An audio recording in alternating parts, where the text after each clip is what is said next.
Hello everyone, welcome to my new video. So today is our first day of learning Mandarin Chinese.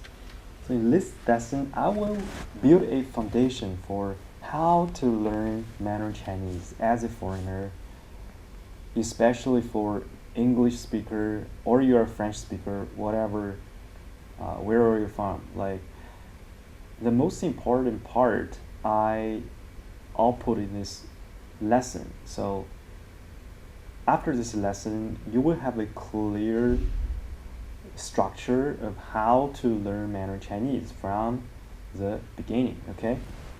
From the scratch. Okay, so let me firstly brief introduce myself a little bit. So my name is James. That's my English name. And my Chinese name is Ji Changyang. So in Chinese culture, we put our last name first. So my last name is Ji. Ji. You can call me Mr. G. And my first name is Changyang. So Changyang Ji in Western order. So let's get started. So let's look at today's content. So we have 4 parts in this lesson. So the first of all, we have to look at 3 basic elements: the Chinese form, Chinese character sound, and the meaning behind it. And then character structure and formation of Chinese character. Thirdly, we will look at what is radical, what are some strokes. And fourth, I will give you guys some writing philosophy and practice after this lesson. I will attach link down below so you can practice after this lesson the best ways to write instead of typing. So I suggest you print it out or write on your iPad or something, tablet. So the more practice, the better you get. Just like I'm not a native English speaker. I started learning English probably when I was like 12 or 13. And then I went to Canada for university in 2018. I graduated from Western with a bachelor's degree. And then I came back to China now. So let's get started. The first part, 3 basic elements: form, sound, and meaning. The interesting thing about Chinese character is it's very different from Latin language. You know, I learned French too, and other Latin languages, or German. It's all like alphabet, but in China, it's like drawing a picture. You are not like writing alphabet, right? There's no A, B, C, D, E, F, G. It's just like a drawing. So like drawing stuff. It's like you put a puzzle together to make a right word, okay? So 2 drawing, 1 and 1, you put it together, it combine with a new meaning. So that's the interesting part of Chinese language. Now let's look at the 3 basic elements: form, sound, and meaning. So the form, me, I, right? 我, it pronounced 我. So could you repeat after me? 我. Very good. 我. The shape of the character itself. 我. Let's connect these 3 elements together. So the first one, this is a part, right? The part is the form itself, right? So you start with the top first. Here, I'm drawing a straight line and then a vertical line, and you turn left, okay? And you go this way, and this is the right part of the word, okay? So that's a form of the character me, 我. So the idea, it represents I, 我.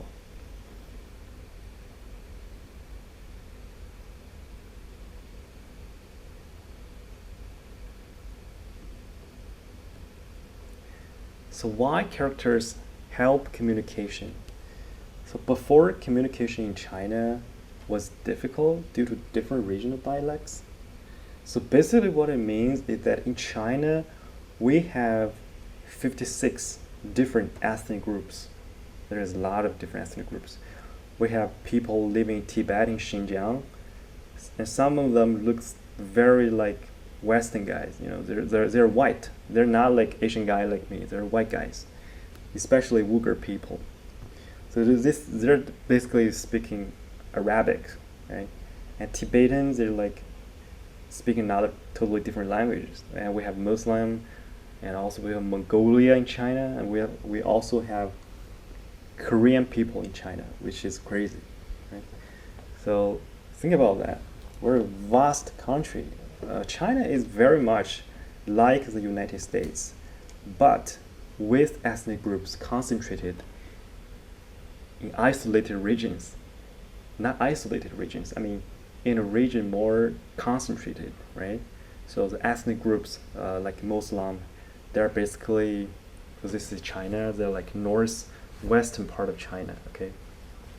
And Tibetan, they're like southwestern part of China. And all the Han people dynasty, the people look like me, were living basically just around the eastern part of China, north to the west, to the south, Guangzhou, all the way to the Heilongjiang province. So we're all like Han ethnic groups. So we basically look very Asian. So the solution.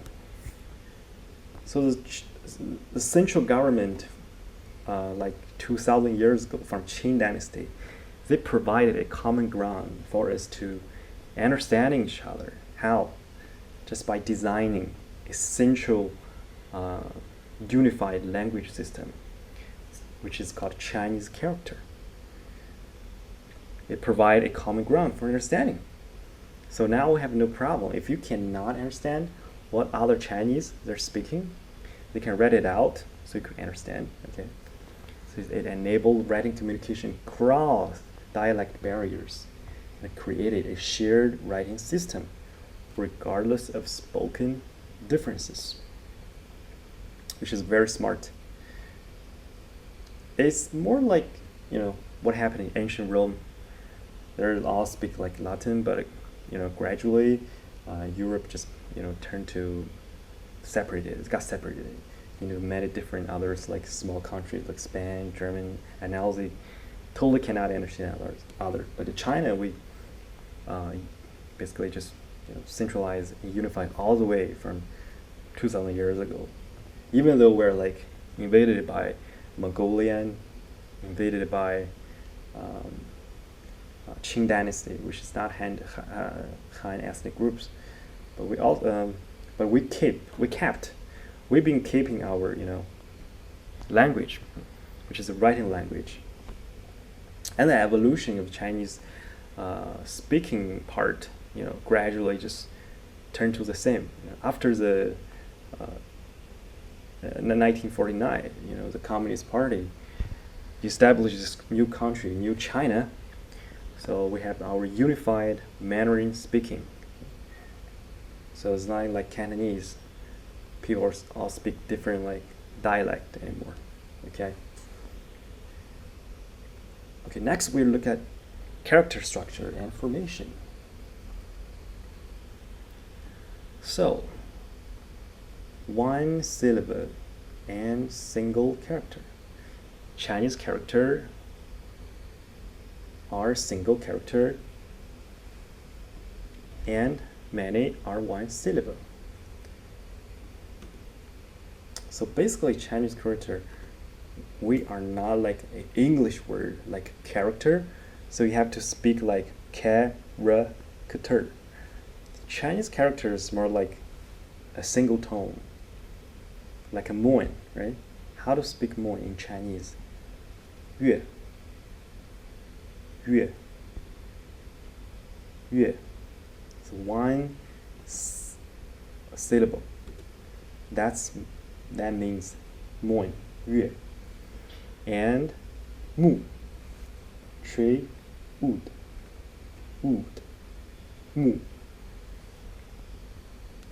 And also mountain, 山山山山山山，水水 water 水，水水水 water。 up 上 up 上，下 down 下 down， 一 one 一 one， two three 二二二二，三 three 三， two three 二三。 So as you can see, it's all like sound like one syllable instead of like, you know, different characters like English. Like I said, Chinese character originally created drawing on objects, like this object 月. So in the beginning, it looks like a moon, right? That's why like ancient Chinese is drawing on a rock or somewhere, and shan, it looks like a mountain at the beginning. So it's a picture, basically, a drawing. And it became simpler symbols and modern standards, standardized and simplified for easier writing after 1949. The People's Republic of China, you know, Central Government Communist Party, unified writing language, okay? Which is a very smart move, because in Hong Kong and Taiwan, they're still using traditional Chinese. It's a very complicated way of writing. I mean, it's more characters, more radicals, more strokes, which is very hard for writing and even for typing, and it's just complicated. Okay. Now we're looking at compound characters with new meaning. What if we put one syllable word and put with another syllable word? So two pictures combined together, we're creating a new meaning, which is a new vocab, okay? All right, compound character. What is compound character? So compound character are made by combining two or more single characters to create new meanings. So two single characters create a new character. What if we put a mu, which means wood, plus part, a part? What does that mean? A wood plus part. This means part. This character also means association or connection with others. So now let's talk about what does it mean if we put wood plus part. This equals school. So as you can see, the last word, this meaning is school. Mu plus jiao equals school. Xiao. Xiao. Xiao means school. Xiao. Okay? And down below, women plus children equal child. Women plus child equals good. As you can see, this is two different words, okay? Two different words. First one means 女, which means woman in Chinese. And then 子, which means kid, small child, small kid, okay? 子, normally it's a male kid, okay? A male kid. 女 plus 子 means good. 好 真好 棒极了 very good. 好 means good. 好. Okay, let's move on.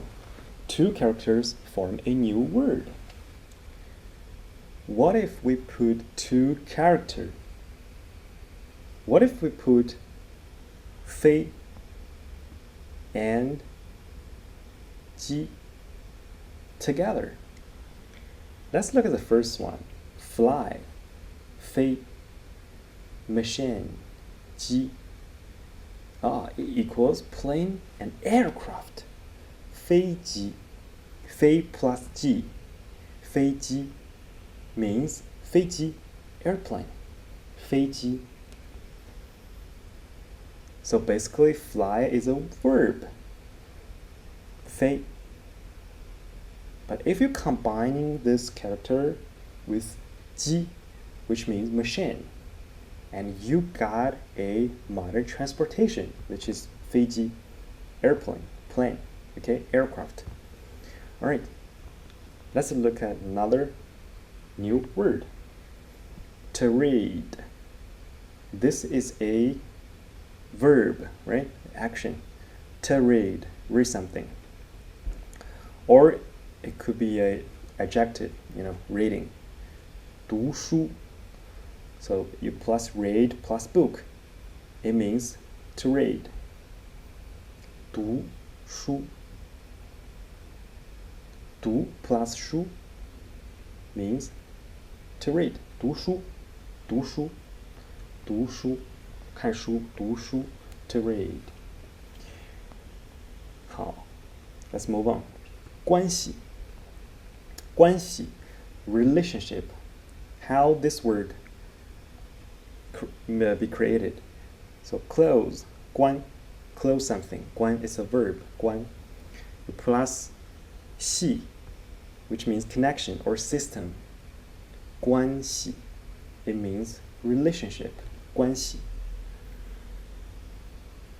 Okay, 关系. 关 plus 系, 关系. Relationship. In China, it's a really important word because in Chinese culture, we are more likely to build relationship with others, and by building a good relationship means a good 关系. Okay, do you understand? All right. And also there are Chinese word from top to bottom. So song plus born. So song as a bottom. 生 born. 生 as a down below song. Okay. Born down below song. It means a star. Okay. So you put song as a top, born as a bottom. It means star. Okay. 日 song plus 生 born. It means star. 星 星星 star. 星. And also left to right. 齐 plus 月. It means 期, which means period. Okay. That plus moon from left to right equals period. And also there are like more complex left to middle to right combinations, which we just talked about it. Okay. All right. Now let's look at another very important element of Chinese Mandarin learning, which is radical and stroke. So how to study faster, okay? How to study faster? You have to understand this. What is radical? What are some radicals? What is a radical? A Chinese radical is a component that appears in different positions within compound character. What does that mean? So let's look at this character you, which means 你. As you can see, this is a left part. We have a radical. This one is a person radical. So the meaning itself is called a person, right? You put a person radical, which is this character I just highlighted, with, you put this one with this one, with this part, okay? So two part, you have a new word, which means 你. So 人 person radical, okay? So it's a component appears in left position within this compound character 你, okay, which means you. Person radical transforms to left side form 你, 他, 们, you, him, our. They all have a person radical in it, okay? So left side 你, 他们, there are person radical in it, okay? I'm just gonna make it bigger.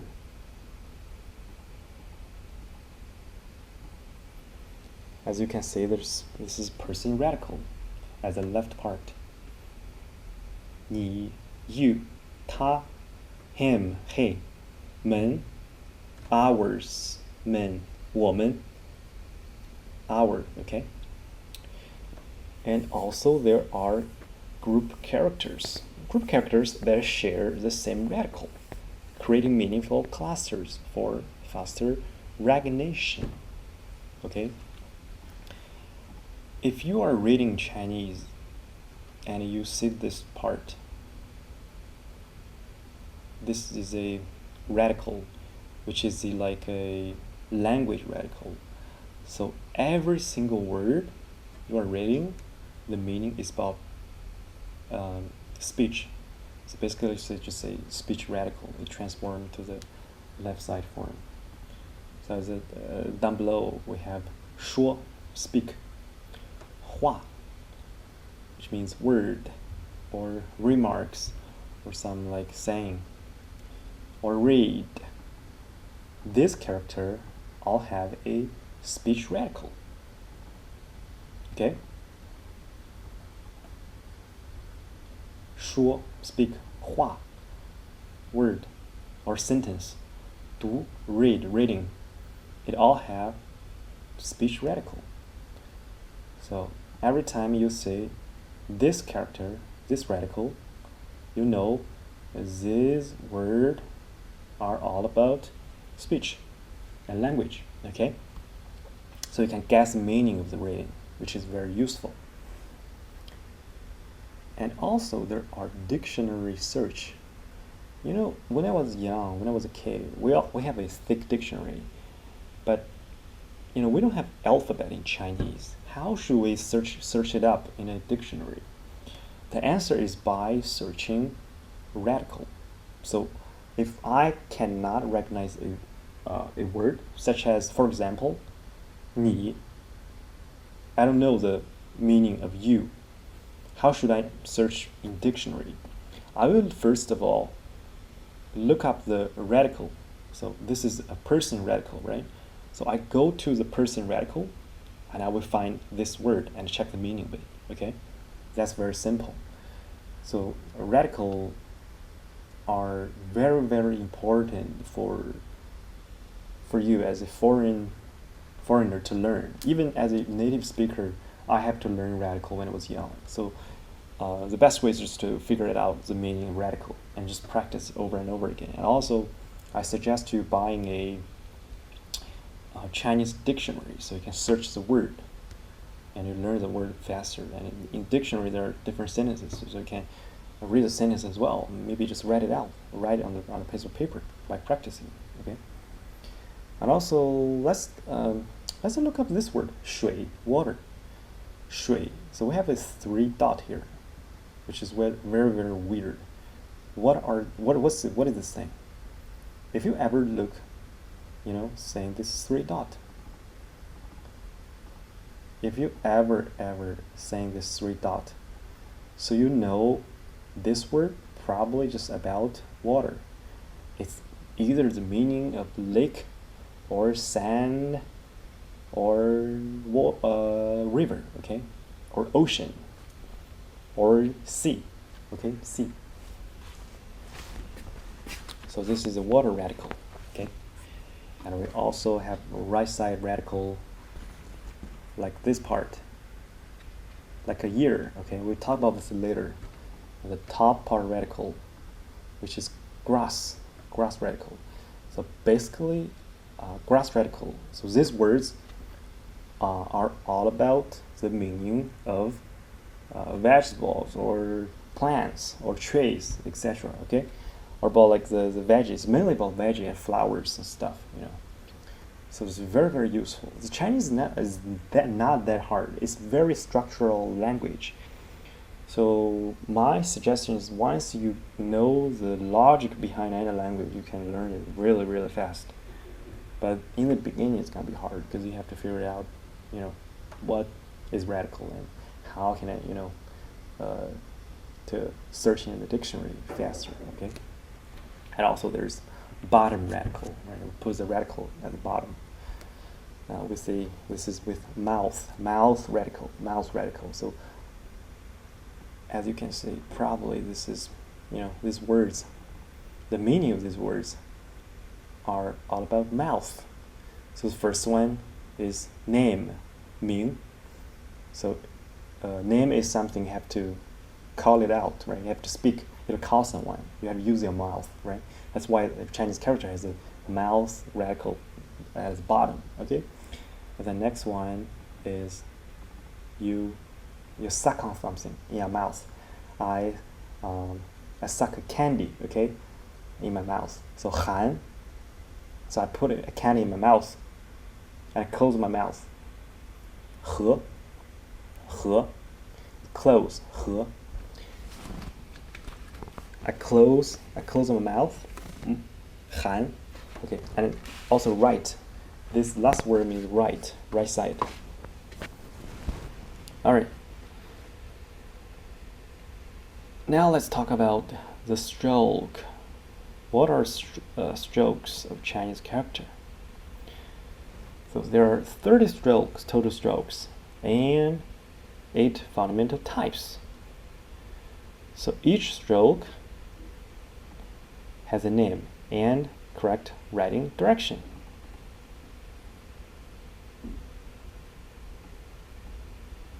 So foundations for character formation. Strokes are the building blocks and construct every Chinese character.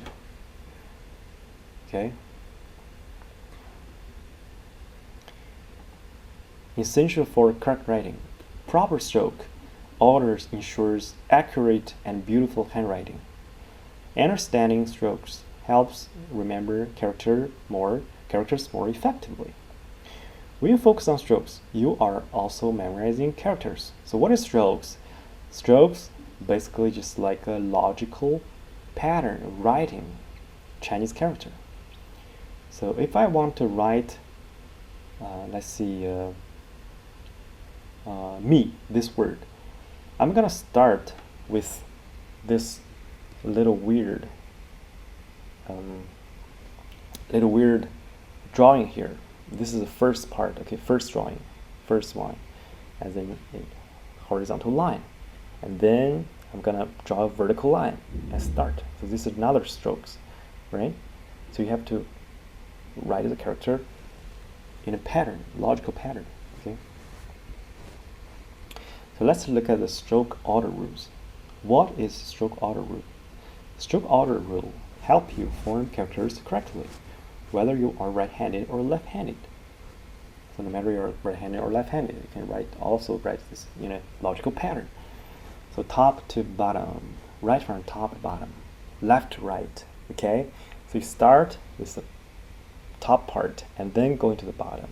You start at the left and then you go to the right part, okay? Horizontal first. You write horizontal streak before vertical, okay? You write horizontal first before vertical. Number 4, pattern order. Write a certain pattern in preferred order. Horizontal before slanted down, okay? Horizontal before slanted down, okay? Enclosed structure. Enclosed structure is like a mouth, right? 口. Enclosed structure, enclosing stroke first, then inside, then final sealing stroke, right? Final sealing stroke, okay? You can't seal it out first. You have to, separate it out. Enclosing stroke first, then inside, right? Inside something, like a hui, right? Inside first, and then sealing, Okay, seal it. Okay. Middle first. So write middle stroke before strokes on both sides. So if there's our characters on both sides, you have to write the middle stroke first. Okay. Following stroke. Use preferred order for following strokes. Following stroke. Use order. We will give more examples in the following videos. Alright, let's move on. Writing philosophy and practice. Balance. So the key idea in writing Chinese character is keep a balanced structure. Like I said, radical. Where radicals located? Where are radicals located are very important things to remember. Okay, basically left to right. Okay, it's basically a balanced structure. It's not like this. It's balanced. Okay, you cannot write a Chinese character like an English character, and you start at A, it's a tail, and you go there. No, you can't do that. You cannot do that. Chinese character is like square. Okay, like a rectangle. Okay, it's always a square. It's a square, balanced. Okay, so left to right, top to bottom, outside to inside. Why balance matter? If one side has longer strokes than the other, the character may look off-center, inaccurate, or unstable. Right? So you cannot bring alphabet logic into writing Chinese characters. For example, Shan, mountain. The center stroke is the longest, right? Mountain top. While vertical stroke on both sides are the same length, right? So it's balanced. Shan, okay? You can use a hand to monitor a little bit. Shan, center, left side, horizontal, vertical, okay? So it's very stable and balanced way of writing stuff, okay? Enjoy your handwriting practice. All right. So this lesson is for HSK level 1 for prep examination. And I will start this course from scratch, which means you could be a beginner, have no idea about Chinese. I will teach you in this channel about writing strokes, radical, and also practice handwriting and speaking. I will make videos about Chinese culture, about making video about ordering coffee, ordering bubble tea in Chinese bubble tea shop. Okay, I also like basic conversations with native speakers. I will cover writing, listening, and speaking, and also reading in this channel. So this lesson is more like a, entertainment and also professional way of learning Chinese. So if you have a determination of learning languages, please start today. I will attach homework down below in the comment section, and you can just print it out and just start practice right away. Okay? All right, see you next time. And if you like my video, please subscribe. It helps me a lot and also helps my subscriber. Thank you very much.